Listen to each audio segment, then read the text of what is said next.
অবশ্যই যথেষ্ট না, এটা রাখুন। আর আমি চাই এদের ঠিকঠাক খাতির যত্ন করবেন আপনি। জি স্যার, আপনি একদম চিন্তা করবেন না। এদিকে সিসি ক্যামেরা বলতেই রামিম ড্রয়িং রুমে আর সিঁড়ির কর্নারে করিডোরের টাইট তাকালো। সাথে সাথে ও হতভম্ব হয়ে গেল। এখন বুঝতে পারলো সবাই সত্যিটা কিভাবে জানলো। এত বড় মিস্টেক করবে ভাবতেই পারেনি। ড্রয়িং রুম আর করিডোরে যে সিসি ক্যামেরা লাগানো ও যে বেমালুম ভুলে গিয়েছিল। দু হাতে চুল খামচে ধরল। তখন সিফাত এসে বলে, মিস্টার বলদ, বিয়ের তারা নিশ্চয়ই ভুলে গেছিলেন বাসায় সিসি ক্যামেরা আছে। ইস, আমার সত্যি খুব আফসোস হচ্ছে আপনার জন্য। না করতে পারলেন বিয়ে আর না করতে পারলেন বাসর। রামিম রক্তচক্ষু নিয়ে তাকিয়ে থাকলো। অহনীপ পপি বেগম শফিফা বেগমের কাছে গেল। আপনারা বয়স্ক মানুষ, কিন্তু এই বয়সে এসে এরকম কাজে লিপ্ত হয়েছেন। ভেবেছিলাম ছেড়ে দেব, কিন্তু না, আপনাদের সাজা পাওয়ার অধিকার আছে। দুপুর 12:25। সব ঝামেলা মিটিয়ে আবার আনন্দে মেতে উঠেছে সবাই। অহনীপ অর্থির রুমে দরজায় দাঁড়িয়ে নক করলো। অর্থি একটু অবাক হলো, কারণ আজ অবধি কেউ ওর রুমে ঢোকার জন্য পারমিশন নেয়নি। অর্থি এগিয়ে গিয়ে দরজাটা আগলিয়ে দেখে অহনীপ দাঁড়িয়ে সঙ্গে সঙ্গে মাথায় ওড়না টেনে নেয় আর বলে, জি, ভিতরে আসুন। অহনীপ ভেতরে এসে সোফায় বসে। অর্থি বেশ খানিকটা দূরে দাঁড়িয়ে থাকে। ও মনে মনে বেশ লজ্জিত রাতের ঘটনায়। হুট করে জড়িয়ে ধরে ওভাবে কান্না করা ভাবতেই লজ্জায় মাটিতে মিশে যেতে ইচ্ছে করে অর্থির। এটার জন্য অর্থি অহনীপের দিকে আজ একবারও তাকায়নি। নিচের দিকে তাকিয়ে পায়ের আঙুল দিয়ে ফ্লোর ঘষছে। অহনীপ ওর দিকে তাকিয়ে বলল, এদিকে আসো। অর্থি ঠায় দাঁড়িয়ে আছে। অহনীপ আবারও বললে অর্থি এক পা এগিয়ে অহনীপের এক হাত দূরত্ব বজায় রেখে দাঁড়ায়। আমার পাশে বসো। অর্থি ইতস্তত বোধ করে। অহনীপ বুঝতে পেরে বলল, বেশি সময় নেব না, আমার মিটিং আছে 1 ঘন্টা পর। যাওয়ার আগে তোমার সাথে কথা বলা জরুরি। অর্থির অহনীপের দিকে তাকিয়ে আস্তে করে ওর পাশে বসলো। অর্ধেক আমি জানি আমাদের বিয়েটা অনাকাঙ্ক্ষিতভাবে হয়েছে, কিন্তু হয়েছে। আমি শুধু জানতে চাই বিয়েটা নিয়ে তোমার কি মতামত। তুমি কি বিয়েটা মেনে নিয়েছ, নাকি তোমার অন্য কোনো চিন্তা আছে? অর্থির বুকের মধ্যে মুচড়ে উঠল। অহনীপ আবার বলল, তুমি সমাজের কথা ভেবো না, তুমি যা চাও তাই হবে। তোমার কাউকে ভয় পেতে হবে না। তুমি চাইলে আজই তোমার পরিবারকে আমি।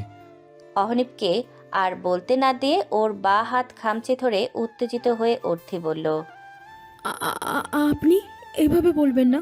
মুসলিম মেয়েদের একবারই বিয়ে হয়। আমারও হয়েছে, কাঙ্ক্ষিত হোক বা অনাকাঙ্ক্ষিত, কিন্তু হয়েছে। আমি আল্লাহকে ভয় করি। প্লিজ ছাড়াছাড়ি করতে চাইবেন না। আমার শুধু একটু সময় প্রয়োজন নিজেকে গুছিয়ে নিতে, আর কিছু না। অর্থির ছলছল চোখে অহনীপ বিয়ের প্রতি অগাধ সম্মান দেখতে পেল। তবে অবাক হলো অর্থির ভাবনায়।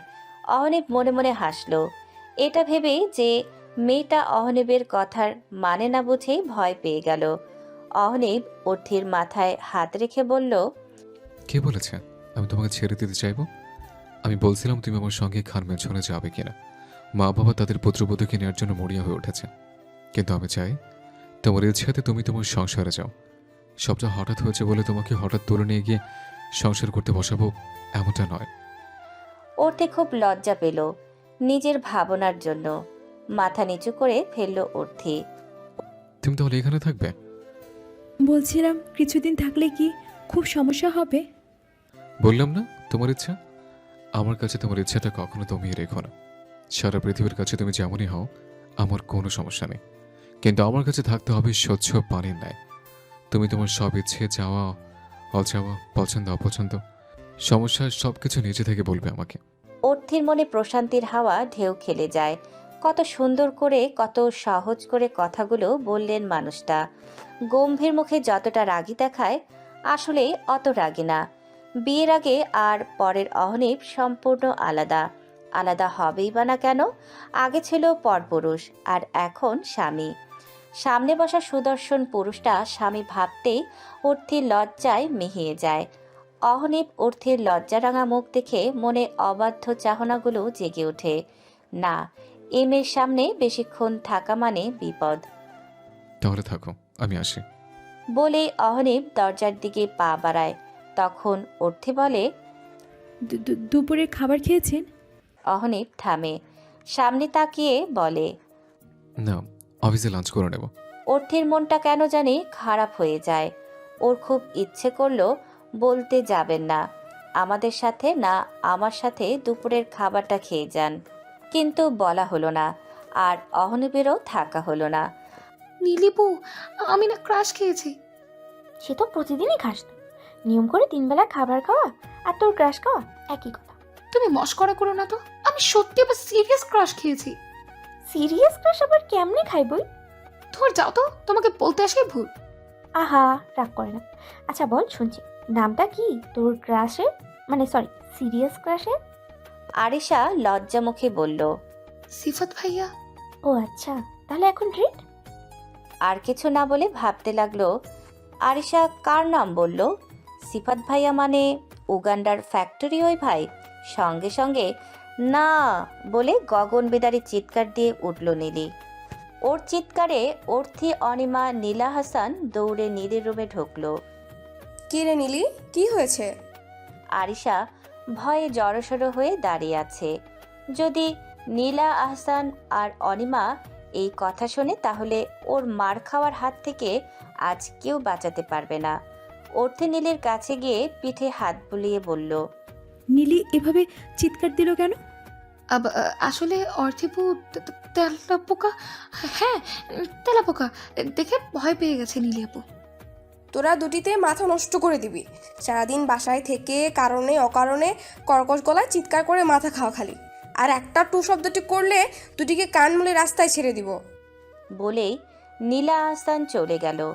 আমি সারাদিন বলে কর্কশ গলায় চিৎকার করি, আমার এত সুন্দর মিষ্টি কণ্ঠ স্বর শুনে এত ছেলে পাগল হয়েছে, তুমি জানো? চিৎকার করে বলল নীলি। তাহলে বুঝতে পারলি বড়মা কেন তোর কণ্ঠস্বরকে কর্কশ গলা বলল? জীবনেও শুধরাবি না তুই। এটা বলে অনিমাও চলে গেল। এদিকে নীলি রাগে ফুঁসতে ফুঁসতে আরিশাকে তাড়া করলো। তো সিরিয়াস ক্রাশ তাই না? দাঁড়া, তোকে আমি আজ দেখাবো সিরিয়াস ক্রাশ কাকে বলে আর কয় প্রকার। আরিশা ভয়ে অর্থের পেছনে লুকিয়ে আকুতি মিনতি করতে থাকে। অর্থিপুকো বাঁচিয়ে নাও প্লিজ, এই চল্লাদের থেকে এবারের মতো বাঁচিয়ে দাও। এদিকে অর্থি ওদের কাণ্ড কারখানা মাথার উপর দিয়ে যাচ্ছে। বিয়ে বাড়ির উৎসব শেষ, রায়ান আর নিশির রিসেপশন পার্টিও শেষ হয়েছে 7 দিন হলো। পার্টিতে সবাই গেলেও অর্থি, অনিমা আর আতিফা হাসান যায়নি। অহনীপ নিজ কাজের ব্যস্ততায় কানাডায় গিয়েছে। অর্থিদের বাড়ি থেকে ফিরে সেদিন রাতেই পাড়ি দিয়েছে অন্য দেশে। যখন শুনেছে অর্থি অসুস্থ, রিসেপশন পার্টিতে অ্যাটেন্ড করতে পারেনি, তখন বারবার ফোন দিয়ে অনিমা আবার কখনো অনিকের দিকে খবর নিয়েছে। আহসান বাড়িতে আগের মতো স্বাভাবিক হয়ে গেছে। সব অতিথি বিদায় নিয়েছে। আরিশার আম্মু চলে গিয়েছে, কিন্তু আরিশা রয়েছে ও আরও কিছুদিন থাকবে। অর্থি এখন অসুস্থ। অনার্স ফার্স্ট ইয়ারের প্রথম ক্লাস আজ। সকাল থেকে নীলি পুরো বাড়ি মাথায় করে রেখেছে। নতুন ভার্সিটির প্রথম ক্লাস, খুব এক্সাইটেডও। ঘুম থেকে উঠে কি পড়বে, কিভাবে যাবে, কাকে সাথে করে নিয়ে যাবে, এসব বলে বলে অর্থির মাথা নষ্ট করে দিচ্ছে। জানো রে, আজকে আমাদের ফার্স্ট ক্লাস, আমার তো খুব খুব মজা লাগছে। নীলি, আমার মাথা নষ্ট করিস না, গিয়ে রেডি হয়ে নে। তা না হয় যাচ্ছি, কিন্তু কে যাবে আমাদের সাথে? ভাইয়া নিয়ে যাবে। বলিস কি, ভাইয়া যাবে মানে? ভাইয়ার কি আজকে অফিস নেই? আছে, আমাদের নামিয়ে দিয়ে তারপর অফিসে যাবে। ও আচ্ছা। শোন, ভার্সিটির সিনিয়ররা কিন্তু জুনিয়রদের সাথে ব্র্যাগিং করে। তোরা গাড়ি থেকে নেমে সোজা ক্লাসে যাবি, আশেপাশে তাকাবি না। তারা যদি বুঝতে পারে তারা নতুন, তাহলে তোদের র্যাগিংয়ের শিকার হতে হবে। ওহ, কি যে বলো ভাইয়া, আমাদের সাথে র্যাগিং করবে? এরকম সাহস কার আছে? আমি তো ভুলেই গিয়েছিলাম, এই ভার্সিটিটা তো তোর শ্বশুরের, তাই না? এজন্য এরকম সাহস কারোই থাকার কথা না। শ্বশুর এখনো দূরের সম্পর্কে বাপের ভার্সিটি বলে ঠিক ছিল। তাই নাকি? তাহলে তোর কয় নাম্বার বাপরে এটা নিলি? ছি, তবা তবা, কি বলো তুমি এগুলো? ভাইয়া থামবে তোমরা? ক্লাসে যেতে দিবে নাকি এখানে বকবক করবে?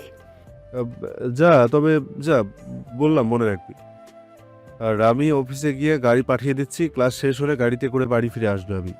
প্লিজ না ভাইয়া, তোমার জন্য এখন গাড়িতে এসেছি। যাওয়ার সময় রিক্সা বা অটোতে যাব। প্রাইভেট কারে আসতেই তোর 1 ঘন্টা 30 মিনিট লেগেছে, তাহলে রিক্সাতে যেতে 1 দিন লাগবে। নীলি অর্থির মাথায় চাটি মেরে বলল, বুদ্ধি ঠিকই, এই বুদ্ধি নিয়ে তোর ঢেকিতে ধানের ছিটাও বানানো যাবে না। অর্থি ভাবল সত্যি তো, অটো অথবা রিক্সায় যেতে অনেক সময় লাগবে। তুই চুপ থাক ভাইয়া, তুমি গাড়ি পাঠিয়ে দিও। অনেকের বিদায় ভার্সিটির গেটের দিকে পা বাড়ালো। ওরা ঢাকা ভার্সিটিতে ভর্তি হয়েছে। এখানে অনিমাও অনার্স ফাইনাল ইয়ারে পড়ে। সামনে পরীক্ষা, তাই আপাতত ভার্সিটিতে না এসে বাসায় মনোযোগ সহকারে পড়ার চেষ্টায় আছে। অর্থি নীলি গেট পেরিয়ে মাঠের দিকে আসতেই দাঁড়িয়ে যায় নীলি। অর্থি ওকে দাঁড়াতে দেখে ঘাড় ঘুরিয়ে ওকে বলল, কি সমস্যা তোর দাঁড়িয়ে গেলে কেন? ভাইয়া কি বলেছে শুনতে পাসনি? ক্লাসে গিয়ে বসবো, আমার র্যাগিংয়ের শিকার হওয়ার ইচ্ছে নেই। অর্থি, তুই দিন দিন কেমন যেন হয়ে যাচ্ছিস, সব কথায় ঝগড়াঝগড়ির মোড়ে বলিস। অর্থি ছোট ছোট চোখ করে তাকিয়ে রইল। তুই সব সময় তিরিং বিরিং করিস, আমি বললেই দোষ। দেখ অর্থি, আমি খুবই ভালো মেয়ে, তাই জন্য আমাকে সম্মান দিয়ে কথা বল। যে অনেক অনেক সম্মান দিব মা জননীর মেয়ে। এখন তো চলেন আগে ক্লাসে যাই, রোদের মধ্যে দাঁড়িয়ে থাকতে আমার একটুও ভালো লাগছে না। অবশ্যই জানো, চলো। অর্থি আর নীলি আবার হাঁটা ধরল। হেই বিউটিফুল লেডি। পুরুষালী কণ্ঠ শুনে দুজনেই পেছনে তাকালো। দেখলো ছেলেমেয়ে সহ 7-8 জনের একটি গ্যাং দাঁড়িয়ে। দেখা মাত্রই অর্থি বুঝে গেল এগুলো সিনিয়র দল। জি, কিছু বলবেন? কোন ইয়ার? Honours first year. ওহো, নিউ স্টুডেন্ট। আমরা তোমাদের সিনিয়র, সালাম দিয়ে সম্মান জানাতে হয় সেটা জানো না? রোহিতা নামের একটি মেয়ে। ছোট বড় সবাইকে সম্মান জানাতে হয় সেটা আপনি জানেন না? আর লেডি বলে ডাক দিলেন আপনারা, অথচ সালাম দিলেন না। কথা বলার আগে সালাম দিতে হয়, সেটা কি জানা নেই আপনাদের? নীলির কথায় গ্যাং রেগে কটমট করে তাকালো। অর্থি নীলির কাছে এসে গলার স্বর নামিয়ে বলল, তোকে ভাষণ দিতে বলেছে কেউ? দেখ, কোনো ঝামেলা চাই না আমি। ওনারা কি বলে সেটা শুনে এখান থেকে চলে যাব, বেশি কথা বলবি না। নীলি মুখ বাঁকিয়ে নেয়, কিছু বলে না। আসসালামু আলাইকুম আপু, কিছু বলবেন? অর্থের সামনে থাকা একটি সুদর্শন ছেলে ওর দিকে তাকালো। বেবি পিঙ্ক কালারের গাউন, মাথায় সাদা ওড়না, কপালে বেবি হেয়ারগুলো বের হয়ে লেপ্টে আছে। নাকে নথ, কান খালি, চোখে কাজল। অসম্ভব সুন্দর লাগলো ছেলেটির কাছে ওকে। নাম কি তোমাদের? অর্থিকা মেহজাবিন। নীলি ওর নাম বলছে না দেখে নীলির দিকে তাকালো। তখন নীলি বলল, নীলিমা নীলি। বাহ, গুড নেম। তো আজকে যেহেতু তোমাদের প্রথম ক্লাস, তাই তোমাদের বেশি সময় নষ্ট করব না। আমরা সিনিয়র হিসেবে তোমাদের যা করতে বলবো তোমরা ফটাফট তা করে এখান থেকে চলে যাবে। অর্থি নীলি দুজনেই জিজ্ঞেস দৃষ্টিতে ছেলেটির দিকে তাকিয়ে থাকলো।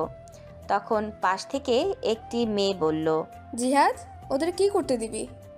সেটাই ভাবছি কি দেওয়া যায়। তখন অন্য একটি ছেলে বলল, একটা কাজ কর, একজনকে গান গাইতে বল আর একজনকে নাচতে বল, খুব সিম্পল।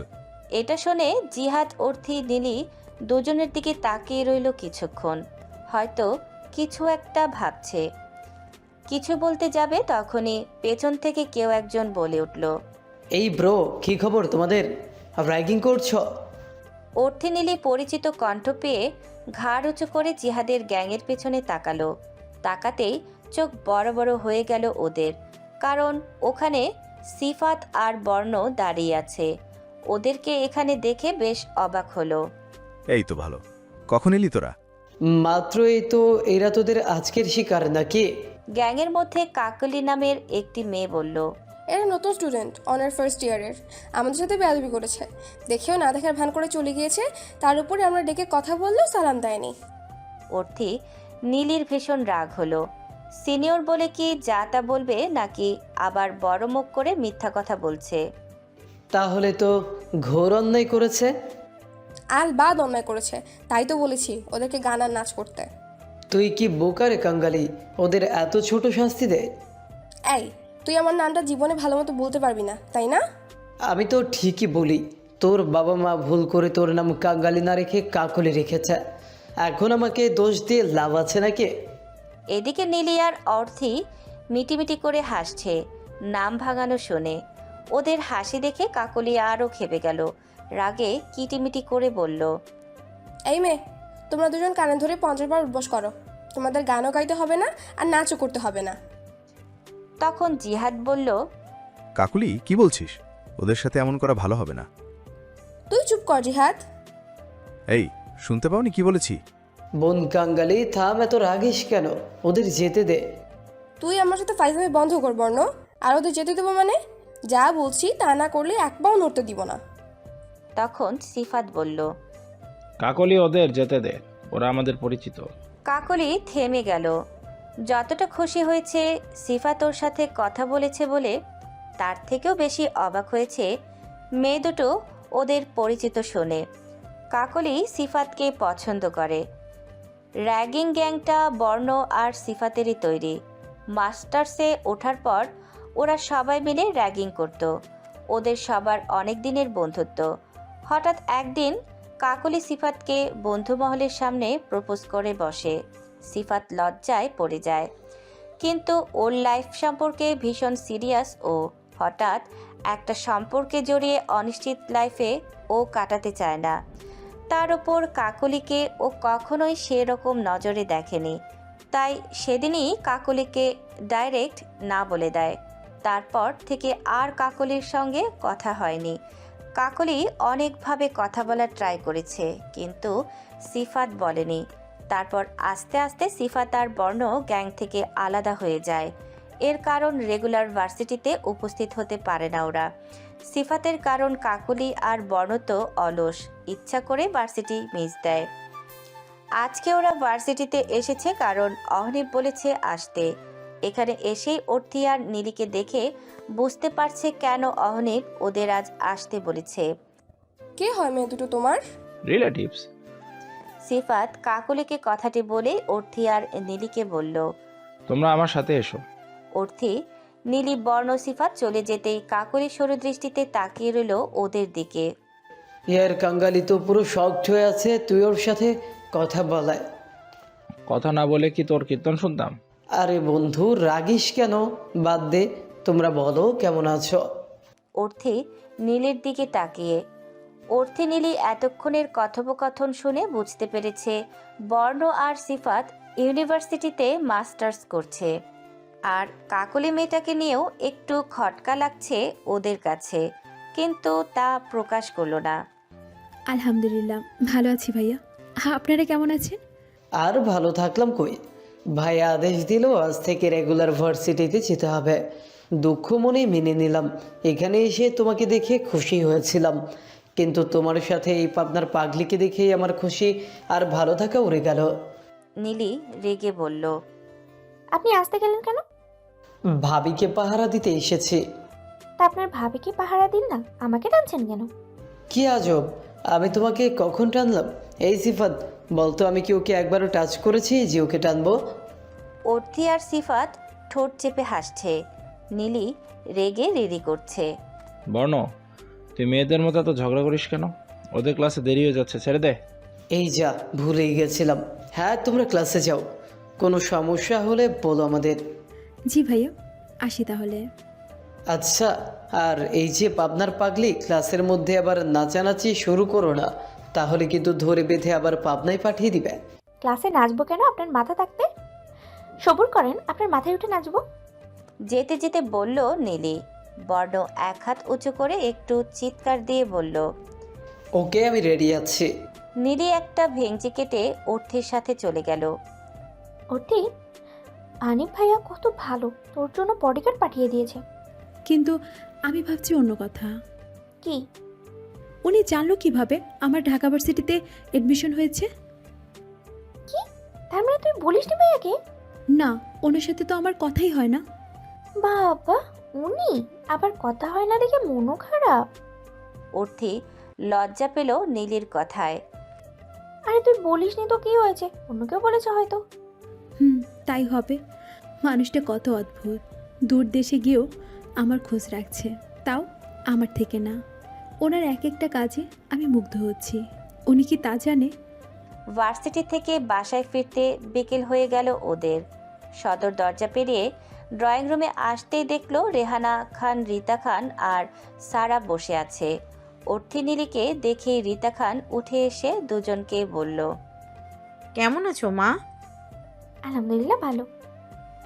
আপনি কেমন আছেন আন্টি? রিতা খান মুখটা গম্ভীর করে নিলেন, থমথমে মুখে বললেন, আমি তোমার পর নাকি যে এখনো আন্টি ডাকছো? অর্থি গোল গোল চোখ করে তাকিয়ে রইল।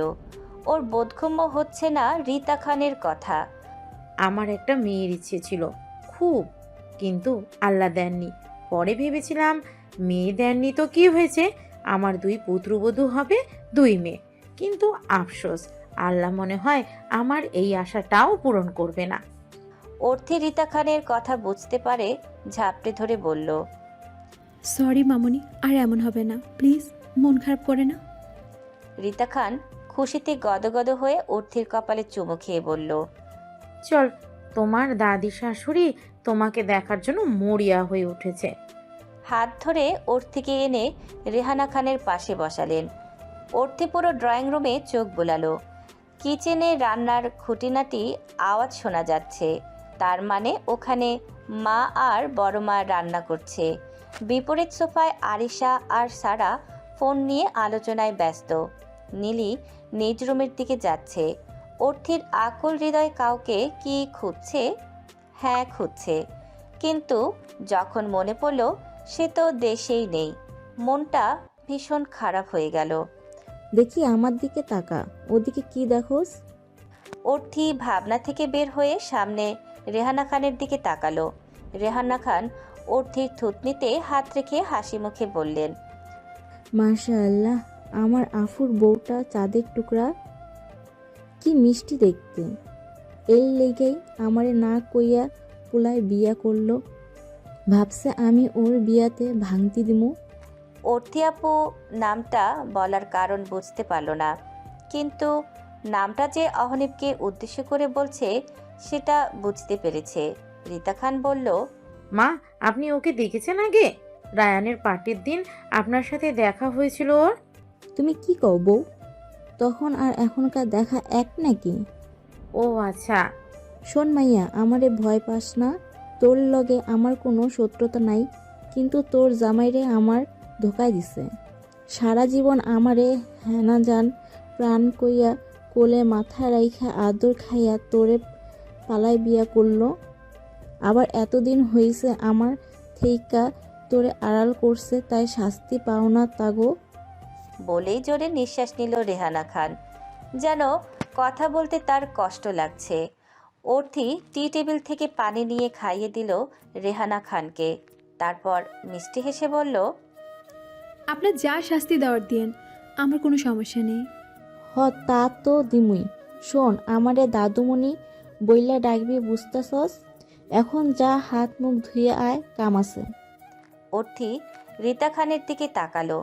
রিতা খানও ইশারায় যেতে বললে অর্থি নিজ রুমের দিকে চলল। রুবি হাসান মেয়ে আর মেয়ের শাশুড়িদের স্নেহপূর্ণ আচরণে মুগ্ধ হয়ে দাঁড়িয়ে দেখল রান্নাঘরের দরজা থেকে। অর্থি দরজা ঠেলে রুমে ঢুকে বিছানায় তাকাতেই স্তব্ধ হয়ে গেল। এক পা এগিয়ে গিয়ে দেখল অহনীপ ঘুমিয়ে আছে। অর্থি অবিশ্বাস্য চোখে তাকিয়ে থাকলো কিছু সময়, দুহাতে চোখ কচলে আবার তাকালো না, ঠিকই দেখছে অহনীপ বেভোর হয়ে ঘুমিয়ে আছে। কত নিষ্পাপ দেখাচ্ছে মানুষটাকে, যেন পৃথিবীর সব মায়া এই মুখটায় আল্লাহ ঢেলে দিয়েছে। আচ্ছা, উনি না কানাডায় গিয়েছে, অনিপু বলেছিল, তাহলে আসলো কবে?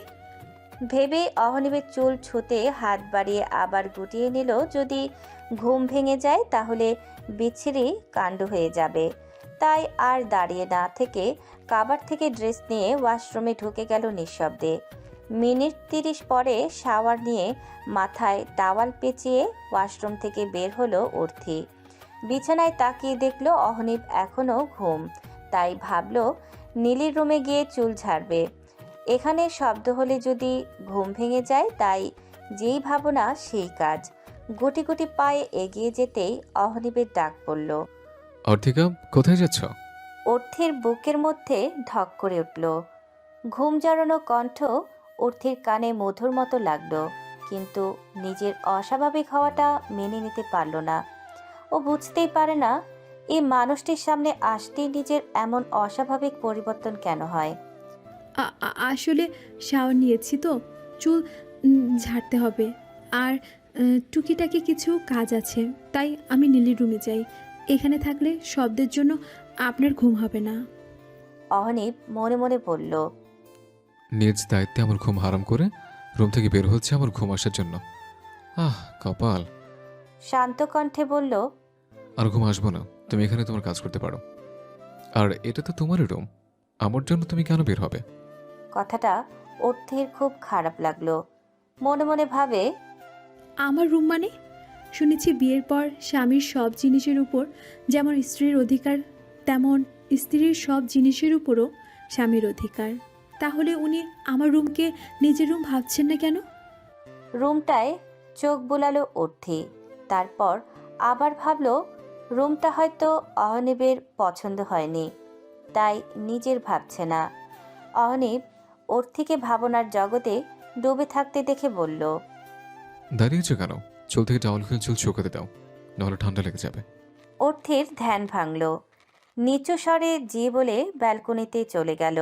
কিছুক্ষণ পর রুমে এসে দেখে অহনীপ ফোন স্ক্রল করছে আর একটু পর পর বাঁ হাত দিয়ে মাথা টিপছে।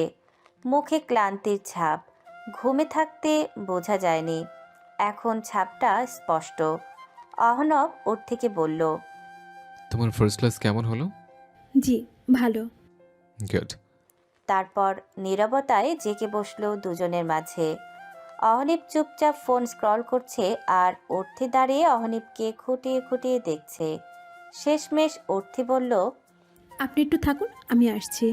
বলেই অর্থি জোর কদমে রুম থেকে বের হয়ে গেল। পেছনে ফেলে যাওয়া মানুষটা একটু রাগ হলো। মেয়েটার জন্য কানাডা থেকে এসে রেহানা খানকে উস্কানি দিয়ে এ বাড়িতে এসেছে সে, শুধুমাত্র অর্থিকে একটু কাছ থেকে দেখবে বলে। আর সেই মেয়েকে না পালিয়ে বেড়াচ্ছে, কথা অবধি বলছে না। অহনীপ ভাবে, এত ভয় পাই কেন? আমি তোকে বকা ধমকানো কিছু করিনি। তাহলে তাহলে আমার চেহারা ভয়ঙ্কর? যে আফরোজ অহনীপ খানের জন্য হাজার হাজার মেয়ে পাগল, তার বউ কিনা ভয়ে পালিয়ে বেড়ায়? ধুর, ভাল লাগছে না, মাথারও যন্ত্রণা হচ্ছে। এক কাপ কফি হলে ভালো হতো। ভেবে ফোনটা রেখে আবার গা এলিয়ে দিল বিছানায়। তখন অর্থি প্রবেশ করলো কফি আর মাথা ব্যথার মলম নিয়ে। অহনীপের কাছে গিয়ে বলল, শুনছেন? অহনীপ ধপ করে চোখ খুলে ফেলল। অর্থির ডাকটা যেন কলিজায় লেগেছে, কেমন বউ বউ ডাক। অর্থির দিকে জিজ্ঞাসা দৃষ্টিতে তাকালো। আপনার জন্য কফি এনেছিলাম, এটা খেয়ে নিন, ভালো লাগবে। অহনীপ অবাক হলো, মেয়েটা বুঝল কিভাবে ওর এখন কফি দরকার ছিল। অহনীপ কফিটা নিয়ে বলল, কে বানিয়েছে? আমি। অহনীপ মিষ্টি হেসে কফিতে চুমুক দিল। হাসিটা অর্থের চোখে পড়ল না। ও হাতের মলমটা নিয়ে চিন্তায় আছে কিভাবে বলবে মলমটা দেওয়ার কথা। অর্থির কাণ্ড অহনীপ আর চোখে দেখছিল, কিন্তু বুঝতে পারছিল না অর্থি কি করতে চাইছে। তোমার হাতে কে? আর এইভাবে দাঁড়িয়ে থাকো কেন? আপনার মাথা ব্যথা করছে, এই মলমটা খুব ভালো, আপনাকে লাগিয়ে দিব? একদমে বলেই চোখ বন্ধ করে নিল। অহনীপ চরম আশ্চর্য হয়ে গেল। অর্থি এটা বলবে ওর কল্পনার বাইরে ছিল। অর্থি অহনীপের উত্তর না পেয়ে পিট করে চোখ মেলে তাকিয়ে অহনীপের আশ্চর্য হওয়া মুখটা দেখে ভয় পেল। ভাবল অহনীপ রাগ করেছে কথাটা শুনে। আমতামতা করে বলল, আসলে আপনাকে মানে আপনার মাথায় মানে আপনি বললে লাগিয়ে না, মানে আমার ভুল হয়ে গেছে, আমি। আর বলতে পারল না অর্থি, ফুপিয়ে কান্না করে দিল। অহনীপ অর্থিকে কান্না করতে দেখে ঘাবড়ে গেল। তাড়াতাড়ি বিছানা থেকে নেমে অর্থির কাছে দাঁড়িয়ে বলল, এই অর্থিকা, কি হয়েছে? কান্না করছে কেন? খারাপ লাগছে? শরীর অসুস্থ হয়ে গেল নাকি? ওর থেকে ধরতে গিয়েও ধরছে না আজকে। কেমন অনুভূতি ঘিরে রেখেছে অহনীপকে। তার মন বারবার বলছে এই মেয়ের সান্নিধ্যে গেলে ভুল কিছু করে ফেলবে, যেটা এখন হবার নয়। তাই দূরত্ব বজায় রেখে বলল। চুপ আছো কেন? কি হয়েছে বলো আমাকে। অর্থি কান্না করতে করতে বলল, আপনি আপনি রাগ করছেন? আমি রাগ করবো কেন? ওই যে মলম লাগিয়ে দিতে চেয়েছি তাই। এই জন্য তুমি কাঁদছো? অর্থি মাথা দুলিয়ে হ্যাঁ বলল। অহনীপ হো হো করে উচ্চস্বরে হেসে উঠল। অর্থির কান্না অটোমেটিক থেমে গেছে। ও এক ধ্যানে অহনীপের দিকে তাকিয়ে। কত সুন্দর লাগছে অহনীপকে। অর্থি ভাবনার জগতে ডুবে গেল। হাসির জন্য চোখ দুটো ছোট হয়ে গেছে।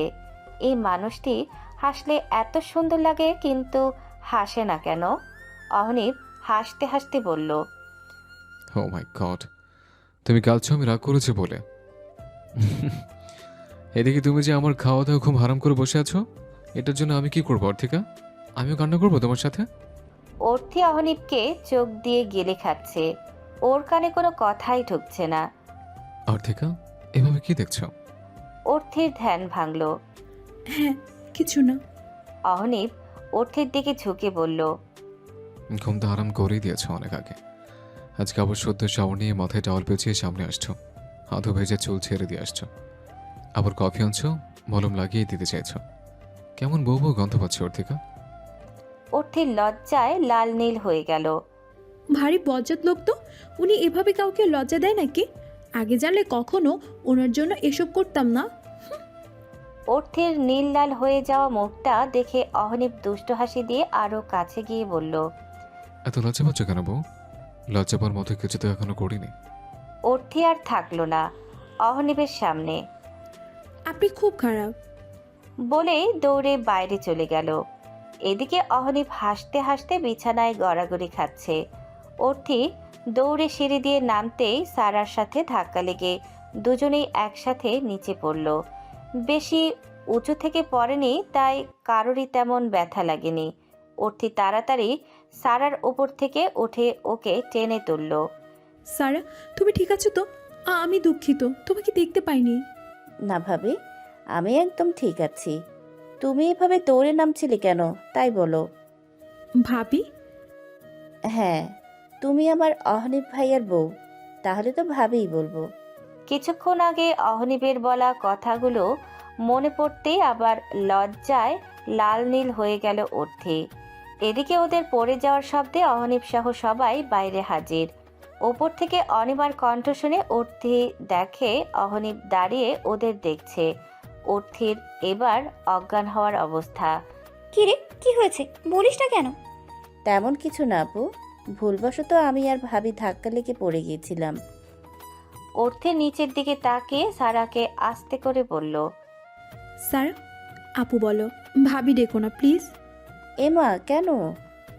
ভাবি বলবো না কেন? সারা জোরে বলায় অর্থি আরও লজ্জায় পড়ল। এলোমেলো দৃষ্টি ফেলে দৌড় লাগালো নীলির রুমে। সে আজ আর রুম থেকে বের হবে না।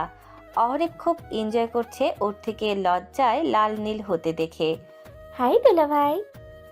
অহনীপ কারোর সাথে কথা বলছিল। মেলি কণ্ঠ পেয়ে সামনে তাকিয়ে দেখে নীলি দাঁড়িয়ে আছে, কিন্তু ওর মুখ দেখে মনে হচ্ছে কেউ ওকে ধরে বেঁধে মুখে গোবর পরে অহনীপের সামনে পাঠানো হয়েছে। হ্যালো, কেমন আছেন? ফাইন। তোমার মুখটা এমন দেখাচ্ছে কেন? দেখে মনে হচ্ছে তোমাকে কেউ ফোর্স করেছে আমার সঙ্গে কথা বলার জন্য। হ্যাঁ করেছে তো, আমার মন ফোর্স করেছে আপনাকে দুলাভাই ডাকার জন্য। মানে? রাশকে কেউ দুলাভাই রাখতে চায় বলুন তো? কি বলতে চাইছো? অহনীপের গম্ভীর কণ্ঠ নীলি একটু ঘাবড়ে গেল, তবে চঞ্চল কণ্ঠে বলল, একদম উল্টোপাল্টা কিছু ভাববেন না দুলাভাই। আমি বলতে চাইছি আপনার উপরে ক্রাশ খেলাম। 10 দিনও হয়নি, তার আগেই আপনি আমার বোনকে বিয়ে করে সোজা দুলাভাই হয়ে গেলেন। কত কম সময় ক্রাশ! আমি জীবনেও কারোর প্রতি খাইনি। মিনিমাম 15 দিন টিকেছে আমার ক্রাশ টাইম। টেনে টুনে 1 মাস করেছি কয়েকটা। আপনাকে দেখে ভেবেছিলাম যেভাবেই হোক 1 মাস টিকিয়ে রাখবো, যেখানে 10 দিন হতে না হতেই সিঙ্গেল থেকে মিঙ্গেল হয়ে গেল। অহনীপের মাথা ঘুরছে। সে জানতো নীলি কথা বলে, কিন্তু এত কথা বলে? নীলির বিপরীতে অহনীপ কি বলবে ভেবে পাচ্ছে না। তাহলে এখন কি করা উচিত?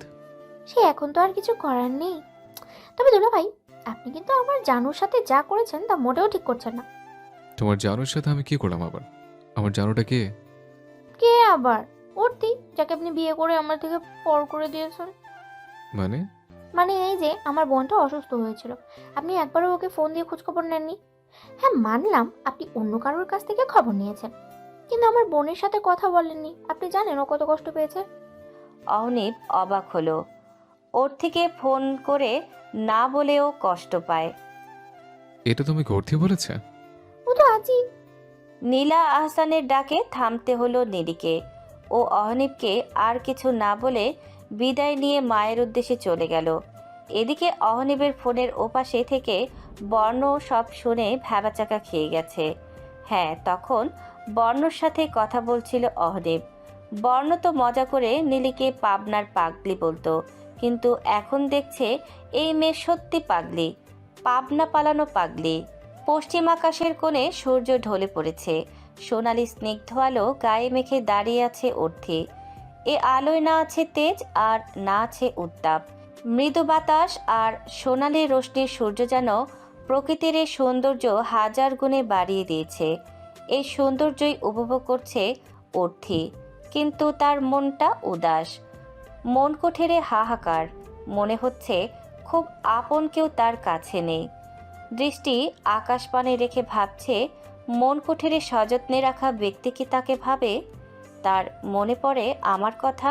হয়তো মনেই নেই কেউ একজন তার জন্য মরিয়া হয়ে উঠেছে একটু কথা বলার বা একটু দেখার জন্য। অহনীপের সাথে দেখা ও কথা হয়েছে আজ প্রায় 1 মাস হলো। সেদিন রাতেই তারা ঢাকায় ফিরে গেছে। রেহানা খান যাওয়ার আগে ওর থেকে একজোড়া বালা ও একটা নেকলেস পরিয়ে দিয়ে গেছেন। এটার জন্যে মূলত ওনার আশা। ঢাকায় যাওয়ার পর অহনীপ আর অর্থির কোনো রকম যোগাযোগ হয়নি। রীতা খানের সাথে প্রায় কথা হয় অর্থির। তাদের সম্পর্কটা বেশ উন্নত হয়েছে। অর্থির ইচ্ছে করে রীতা খানকে অহনীপের কথা জিজ্ঞাসা করতে, কিন্তু চক্ষু লজ্জা জিজ্ঞেস করা হয় না। মানুষটা এমন কেন অর্থি ভেবে পায় না। কাছে থাকলে মনে হয় কত যত্নবান, অথচ দূরে গেলে তার কোনো খবরই পাওয়া যায় না। তবে ভার্সিটিতে বর্ণর থেকে শুনেছিল কাজের সূত্রে আবার নাকি কানাডা গিয়েছে। কাজকে এত ভালোবাসে, একটু ভালোবাসা অর্থের জন্য বরাদ্দ রাখলে কি এমন ক্ষতি হয়? অভিমানী মন নিয়ে ছাদে দাঁড়িয়ে আছে অর্থি। কারো ডাকে অর্থি ভাবনা থেকে বেরিয়ে আসে। পিছনে তাকিয়ে দেখে অনিমা দাঁড়িয়ে। কিছু বলবে অনিপু? কি হয়েছে? এখানে দাঁড়িয়ে কেন? নামাজ পড়বি না? আজান দিয়েছে তো। নামাজ নেই, পেটে ব্যথা করছে, ভালো লাগছে না, তাই ছাদে এসেছিলাম। ওষুধ খেয়েছিস? না, অল্প অল্প ব্যথা, বেশি হলে খাবো। একটা কথা বলবো অনিপু? হুম। তোমার কি হয়েছে? কেমন যেন মন খারাপ হয়ে থাকো। কই, কিছুই তো হয়নি। তোর হঠাৎ এমন মনে হলো কেন? হঠাৎ মনে হয়নি তো, আমি দেখেছি নিশিপুর বিয়ের পর থেকে তুমি একা একা থাকো, আমাদের সাথে তেমন কথা বলো না, এমনকি রাতে আমার সাথে ঘুমাও না। এই 1 মাস নীলই আমার সাথে ঘুমায়। অর্থি একটু এগিয়ে এসে অনিমার 2 হাত নিজের মুঠোয় নিয়ে মোলায়েম কণ্ঠে আবার বলল, আমাকে বলো অনিপু, কি হয়েছে তোমার? তুমি পরীক্ষার দোহাই দিবে না কিন্তু। আমি আমার অনিপুকে চিনি, যে কখনো পরীক্ষার জন্য রাত জেগে কান্না করে না। অর্থির শেষ কথায় অনিমা চমকে উঠল। চোখ জোড়া ভিজে আসছে। অর্থির হাত ছাড়িয়ে অনিমা ছাদের রেলিং ধরে দাঁড়িয়ে রইল। অর্থির পাশে এসে অনিমার কাঁধে হাত রেখে বলল, আমি জানি তুমি কিছু একটা জিনিস নিয়ে আপসেট, আমাকে কি বলা যায় না কি নিয়ে তুমি? অর্থিকে থামিয়ে অনিমা বলল, তোর আদিলের কথা মনে আছে? অর্থি একটু ভাবল, তারপর বলল, তোমার সাথে যার? হ্যাঁ, ওর সাথে দেখা হয়েছিল।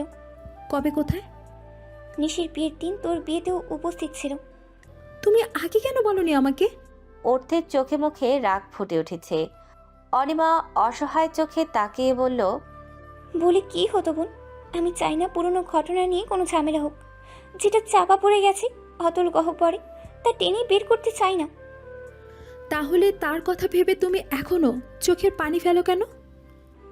আমি তার কথা ভাবতেই যাবো কেন? আমি তো আমার কথা ভাবি।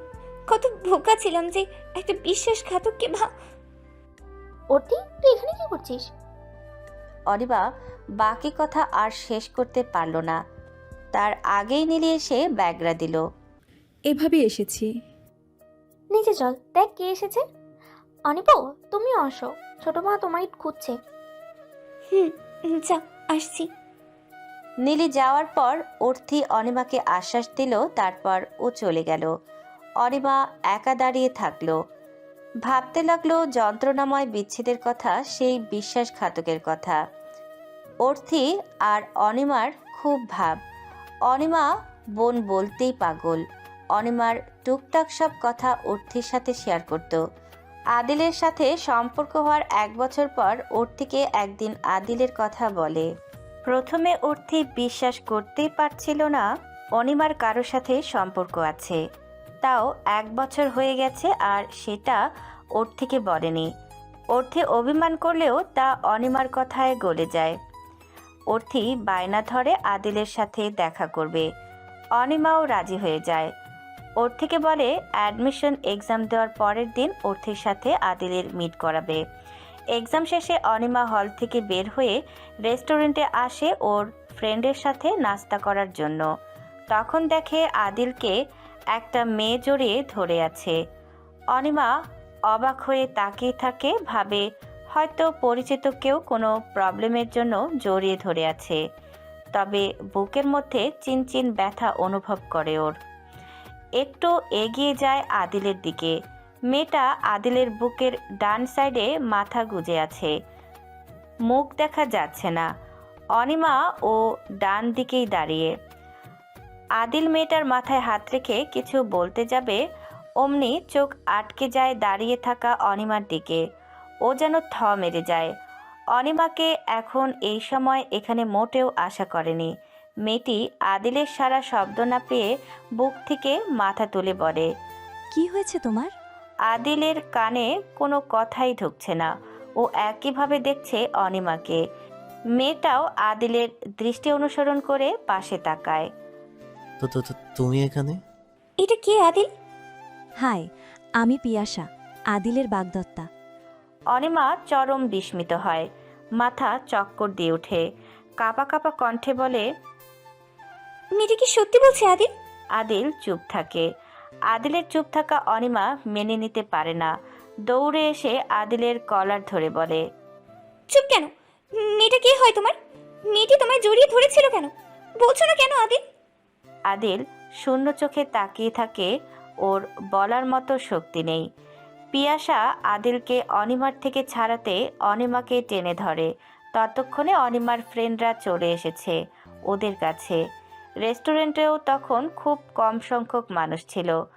আমার হবু বউ, আগামী সপ্তাহে আমাদের বিয়ে। অনিমার পায়ের নিচ থেকে মাটি সরে যায়। ধোকা? এত বড় ধোকা দিলে আদিল আমাকে? চোখ দিয়ে অঝরে পানি পড়ছে, বুকটা ফেটে চৌচির হয়ে গেছে। যাকে নিয়ে এত আশা, এত স্বপ্ন, সেই অন্য কাউকে নিয়ে নতুন জীবনে পাড়ি জমাচ্ছে। তাহলে কি আমার ভালোবাসা ব্যর্থ, নাকি আমি ভালোবাসতে পারিনি? আদিলের দিকে ভেজা চোখে তাকিয়ে আছে অনিমা। পিয়াসা এগিয়ে এসে বলল, আমি তোমার কথা শুনেছি, আদিল আমাকে বলেছে। কিন্তু দেখ, আদিল আমাকে ভালোবাসে, তোমাকে না। ও ভালোবাসা আর ভালো লাগার তফাৎটা বোঝেনি। তুমি ওর জাস্ট ভালো লাগা, ভালোবাসা না। অনিমা হঠাৎ হাসলো। আদিল ধাক্কা খেলো। এই হাসি থেকে অমায়িক হাসি। অনিমা চোখের পানি মুছে বলল, আদিল, তোমাকে নতুন জীবনের শুভেচ্ছা। অনিমা আর 1 সেকেন্ডও দাঁড়ায় না, সোজা বের হয়ে আসে রেস্টুরেন্ট থেকে। বাসায় এসে ফোনে হাতে নিয়ে দেখলো আদিল মেসেজ দিয়েছে। Anima, I am very sorry. Anima চোখ ভর্তি পানি নিয়ে হাসলো। ফোন থেকে সিম কার্ডটা বের করে ভেঙে ফেললো। আমি ভালোবেসেছি, তার মানে এই না ধোকা খেয়ে ভেঙে পড়ব। অনিমার মনে বিশ্বাসঘাতকের জন্য কোনো জায়গা নেই। অর্থি নিচে এসে দেখে সিফাত এসেছে, কিছুটা অবাক হলো। এখন এই সময় সিফাত এখানে কেন বুঝতে পারছে না। আসসালামু আলাইকুম ভাইয়া। এই সময় আপনি? সব ঠিক আছে তো? ওয়ালাইকুম আসসালাম। কিছু ঠিক নেই অর্থি। অর্থের বুকের মধ্যে ঠক করে উঠল। কি হয়েছে ভাইয়া? বাড়িতে সবাই ভালো আছেন তো? হ্যাঁ, সবাই ভালো আছে, কিন্তু আমি ভালো নেই। মানে? পরশু সারার বার্থডে, এখন মায়না ধরেছে তোমাদের নিয়ে যেতে হবে। বলেছি কাল এসে নিয়ে যাব, এখন রাত হয়ে যাবে আসতে। কে শোনে কার কথা? দেখো আমাকে মেরে কি করেছে। বা হাতে শার্টের হাতা উঠিয়ে দেখল অর্থি। নীলি দেখল হাতে বড় খামচির দাগ, লাল হয়ে আছে। ওদের মায়া লাগলো। কিন্তু ভাইয়া। প্লিজ অর্থি, প্লিজ না করো না, আর যাই করো না হলে সারা আমাকে আজ সত্যি মেরে ফেলবে। ওর নাকি তোমাদের নিয়ে অনেক প্ল্যান, তাই আজকে নাকি নিয়ে যেতে বলেছে। হায় আল্লাহ, এখন কি করি? পেট ব্যথা করছে, তার উপর এখন জার্নি করলেও তো আমি শেষ। কোনো মতে রাতটা পার করতে পারলেই হতো। কি করি এখন? অর্থের ভাবনার মাঝে নীলি বলল, ভাইয়া আমাদের সমস্যা নেই, কিন্তু আম্মু আব্বু যদি রাজি না হয়? নো টেনশন, বড় আব্বু কথা বলছেন তোমার আব্বুর সাথে। তখন রুবি হাসান এসে বলল, বাবা সিফাত, তোমাদের তো যেতে এমনিতেই রাত হবে, তাহলে বসো, একেবারে রাতে খাবারটা খেয়ে বের হও। না না আন্টি, এসে অনেক কিছু খেয়েছি, এখন আমার পেট একদম ফুল। তাছাড়া আগে বের হলে আগেই পৌঁছাতে পারবো বাসায়, এটা আমাদের জন্য ভালো হবে। আচ্ছা বাবা, যা ভালো হয়। অনিমা ছাদ থেকে এসে সব শুনে অর্থির রুমে গিয়ে দেখে ও কাপড় গোছাচ্ছে। তুই অসুস্থ শরীর নিয়ে এখন জার্নি করবি? কি করব অনিপু, আমি নিরুপায়। নিরুপায় মানে? তুই এখন জার্নি করলে পেটে ব্যথা আরও বাড়বে, তোর শরীরটাও গরম, যদি জ্বর আসে। ওষুধ খেয়ে নিয়েছি, ইনশাল্লাহ কিচ্ছু হবে না, তুমি টেনশন করো না। সিফাত ড্রাইভিং করছে, পেছনের সিটে অর্থি আর নীলি বসে আছে। অর্থির ফুল ফ্যামিলিকে ইনভাইট করা হয়েছে, তারা সবাই সারার বার্থডের দিন উপস্থিত হবে। অর্থির অস্বস্তি লাগছে, চিনচিন করে পেট ব্যথা করছে, শরীরটাও কেমন ছেড়ে দিচ্ছে। পাশে নীলি কানে ইয়ারফোন গুঁজে চোখ বন্ধ করে গান শুনছে, যেন এটাই এখন ওর মোক্ষম কাজ। রাস্তা ফাঁকা ছিল, তাই খুব তাড়াতাড়ি ওরা নিজ গন্তব্যে এসেছে। খান ম্যানশনের এরিয়ায় গাড়িটি থামে। নীলি অর্থি বের হতে সিফাত কাউকে জোরে জোরে ডাকে, রাশেদ কাকা, রাশেদ কাকা। আজ্ঞে বাবা, বলেন। গাড়িতে দুটো ব্যাগ আছে, ওটা নিয়ে আসেন। জি আচ্ছা। তিনজন বাড়ির ভেতরে পা বাড়ালো। অর্থির শরীর কাঁপছে, মনে হচ্ছে এক্ষুনি পড়ে যাবে। মনে মনে নিজেকে অসংখ্য গালিগালাজ করলো। মেহমান বাড়িতে এভাবে অসুস্থ হয়ে আসাটা কেমন দেখায়। নিজেকে যথেষ্ট শক্ত রাখার চেষ্টা করছে অর্থি। ড্রয়িং রুমে এসে দেখে সারা আর আরিশা বসে গল্প করছে। অর্থি আর নীলি বেশ অবাক হয় আরিশাকে দেখে। ও এখানে কিভাবে এলো ভেবে পাচ্ছে না। সিফাত ওদের বসতে বলে ফ্রেশ হতে নিজে রুমে চলে গেল। অর্থি নীলি সবার সাথে কুশল বিনিময় করে আরিশার পাশে বসলো। এ কি আরিশা, তুই এখানে? ইয়া আমাকে দুলাভাই নিয়ে এসেছে। রায়ান ভাইয়া? ইয়া, রায়ান দুলাভাই। স্যার আমাকে কল করেছিল আজকে সকালে, আমি কলেজ থেকে ফিরে রেডি হয়েছিলাম, তারপর রায়ান দুলাভাই গিয়ে আমাকে নিয়ে এসেছে। জানো নীলিপু, আমাদের বাসা থেকে এখানে আসতে মাত্র 30 মিনিট লেগেছে। ভাবতে পারছো? সিরিয়াস ক্রাশ আমার এত কাছে ছিল, অথচ আমি এতদিন তাকে দেখতেই পাইনি। লাস্ট কথাটা আরিশা নীলির কানে কানে ফিসফিসিয়ে বলল। রিতা খান এসে অর্থি নীলিকে ঠান্ডা শরবত দিল। এই শরবতটা এখন অর্থির কেমন প্রয়োজন ছিল। গ্লাস নিয়ে ঢক ঢক করে পুরোটা শেষ করে থ মেরে সোফায় বসে থাকলো। এখন ফ্রেশ হতে পারলে ওর স্বস্তি লাগতো, কিন্তু মাথা ঘুরছে, মনে হচ্ছে দাঁড়াতে গেলেই পড়ে যাবে। অর্থি, জামা নীলিকে নিয়ে ফ্রেশ হয়ে আয়, রাত হয়েছে, খেতে হবে তো। মামুনি একটু বসি, তারপর না হয় যাই। আচ্ছা, কিন্তু তাড়াতাড়ি করবি, একটু পরে সবাই ডিনার করতে বসবে। ওকে। তখনই অহনীপ গট গট পায়ে সিঁড়ি বেয়ে নিচে নামছিল। ড্রয়িং রুমে সোফার দিকে তাকাতেই পা থেমে যায়। সোফায় পিঙ্ক পুতুল বসে আছে। হ্যাঁ, পুতুলই তো। পিঙ্ক কালারের চুড়িদার পরেছে, সফট শিফনের ওড়না মাথায় ঘোমটা দিয়ে আছে। ওড়নার ভেতরে কিছু এলোমেলো চুল কানের পাশে বের হয়ে আছে। কাজল কালো দু চোখ, গোলাপের পাপড়ির মতো ঠোঁট, যেন মায়াবী পুতুল লাগছে ওর থেকে। হঠাৎ কি মনে করে যেন অহনিবের বুকের ভেতর ছ্যাদ করে উঠল। দ্রুত পায়ে নিচে এসে অর্থির সামনে হাঁটু মোড়ে বসে অর্থির গালে হাত রেখে বলল, ওর থেকে তোমার চোখ মুখ এমন দেখাচ্ছে কেন? তুমি অহনিব পুরো কথা শেষ না করে আতঙ্কিত গলায় বলল। তোমার গায়ে তো জ্বর। অর্থি হঠাৎ আক্রমণে ঘাবড়ে যায়। শুধু অর্থি না, ড্রয়িং রুমে উপস্থিত সবাই অবাকের চরম পর্যায়ে চলে গেছে। অহনিবকে তারা চিনতে পারছে না। সবাই পলকহীন চোখে অহনিবকে দেখছে। এদিকে অর্থির অসুস্থতা গায়েব হয়ে গেছে। ও এখন লজ্জায় মরি হয়ে বসে আছে।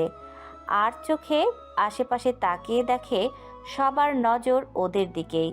রিতা খান চিন্তিত কণ্ঠে বলল, অর্থি, তুই অসুস্থ, আগে বলিসনি তো? অর্থি মিনমিনিয়ে বলল, আমি সুস্থ আছি মামুনি, শুধু একটু জ্বর। অহনিবের মাথা বিগড়ে গেল।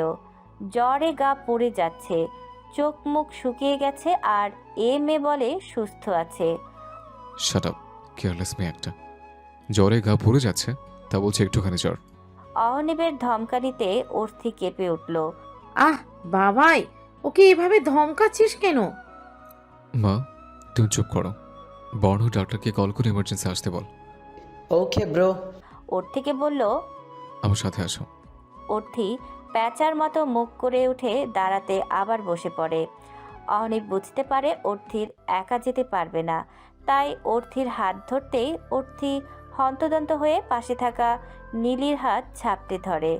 আমতা আমতা করে বলে, নীলি আছে, আপনি যান, আমি ওর সাথে যা। অর্থি পুরো কথা শেষ করার আগে অহনিব ওকে পাজা করে তুলে নিয়ে রুমের দিকে হাঁটা ধরে। অর্থির আকাশ থেকে পড়ার মতো অবস্থা। অল্প স্বরে বলে, প্লিজ নামিয়ে দিন, আমি একা। চুপ, আর একটা কথা বলে ফেলে দেব। অর্থি ভয়ে চুপসে যায়। এদিকে সবাই এ কাণ্ড দেখে মুখ টিপে হাসে। অহনিবের পাশের রুমে অর্থিকে এনে কোল থেকে নামিয়ে বলল, এখানে চুপচাপ বসো, আমি আসছি। আমি ফ্রেশ হব। চলো, ওয়াশরুমে নিয়ে যাই। না প্লিজ, আমি একা যেতে পারবো, শুধু আমার ব্যাগটা। অহনিব অর্থির আপাদমস্তকে নজর বোলায়। মেয়েটা কেমন জড়সড় হয়ে দাঁড়িয়ে নিচের দিকে তাকিয়ে আছে।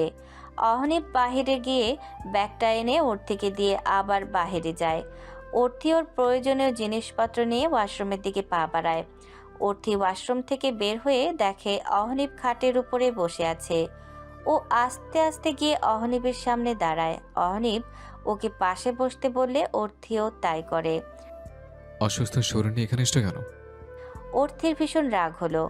কেন এখানে এসেছে তা কি তিনি জানেন না? সে আসতে চেয়েছিল নাকি বাধ্য হয়ে তো এসেছে, কিন্তু মুখে বলল, জ্বরটা ছিল না, হঠাৎ করে কিছুক্ষণ হলো এসেছে। আমি কি বাচ্চা? তুমি যা বলবে আমি তাই মেনে নেব? জ্বর কখনো হুটহাট করে আসে কারণ ছাড়া? সত্যি তো, জ্বর হঠাৎ করে আসেনি, পেটে ব্যথার জন্য এসেছে। কিন্তু এটা তো স্বাভাবিক, প্রতিবারই পেটে ব্যথা যতক্ষণ থাকে জ্বর ততক্ষণ থাকে। এটা নিয়ে অর্থি মাথা ঘামায় না। তবে এখানে আসার আগে সে ওষুধ খেয়েছে। কিন্তু অহনিবকে এখন সে কি বলবে? এমন পরিস্থিতিতে পড়তে হবে জানলে অর্থি জীবনেও আসতো না। তাতে সারা রাগ করলে করত। অর্থি মুখ গোমরা করে আধশোয়া হয়ে বিছানায় বসে আছে। অহনিবের ওপর খুব অভিমান হয়েছে তার। 1 মাস না নিয়েছে খবর, না দিয়েছে দেখা, আর এখন ধমকাচ্ছে, শাসন করছে, আবার যত্নও নিচ্ছে। লাগবে না আর এই যত্ন। এখানে এসেছে বলে এত যত্ন দেখাচ্ছে। সাভারে থাকলে তো খবরও নিত না। রিতা খান রাতের খাবার রুমে এনেই খাইয়ে দিয়েছে। ডক্টর এসে দেখে গেছে, সাথে ঔষধও দিয়েছে। রাত 2:54। পুরো বাড়ি শুনশান নীরবতায় ছেয়ে আছে। অর্থিনীতি এক রুমে ঘুমিয়েছে, আরিশা সারার সাথে আছে। ড্রিম লাইটের সবুজ আলোতে রুমটা ঝাপসা ঝাপসা দেখা যাচ্ছে। অর্থি বিরক্ত চোখে আশেপাশে তাকিয়ে আছে। পাশেই নীলি ঘুমে বিভোর।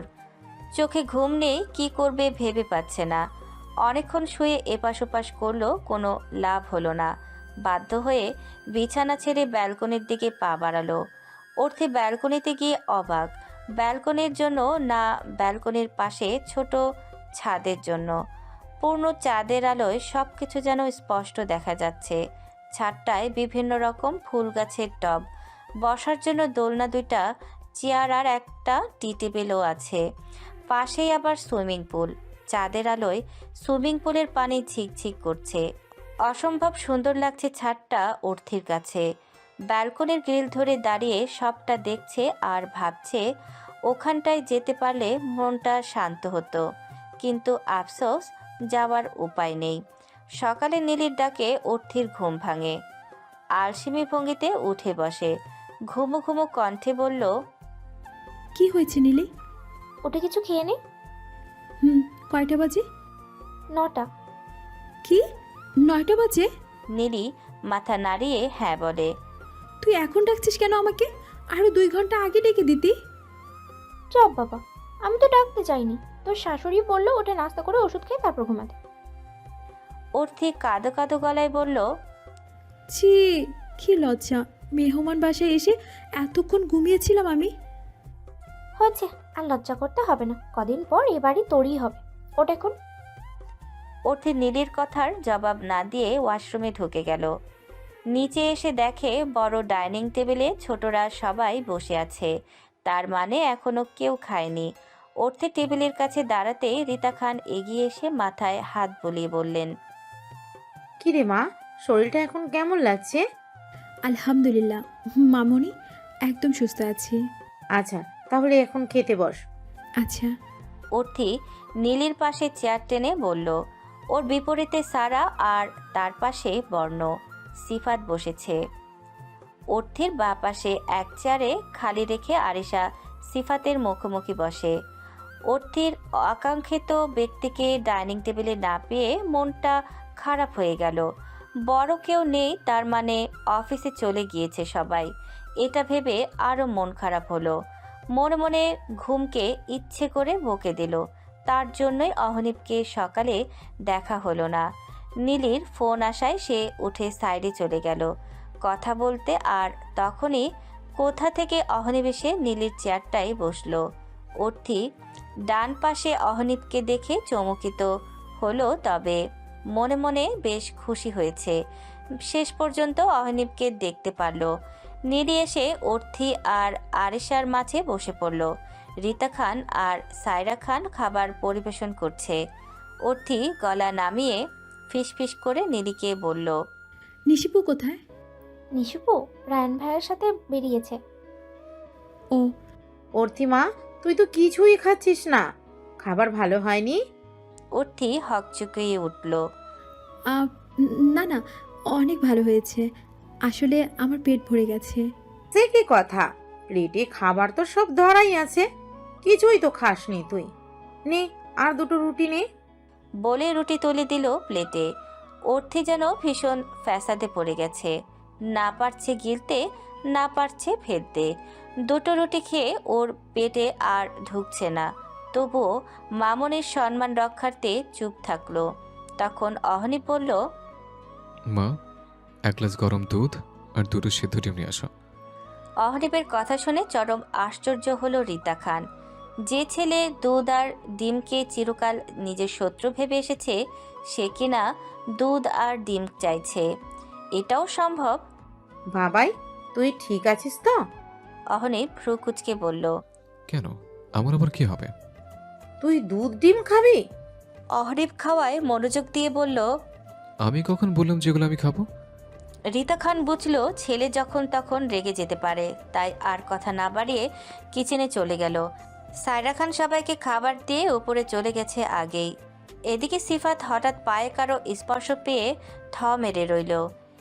একইভাবে দ্বিতীয়বার স্পর্শ পেয়ে পা গুটিয়ে নিল।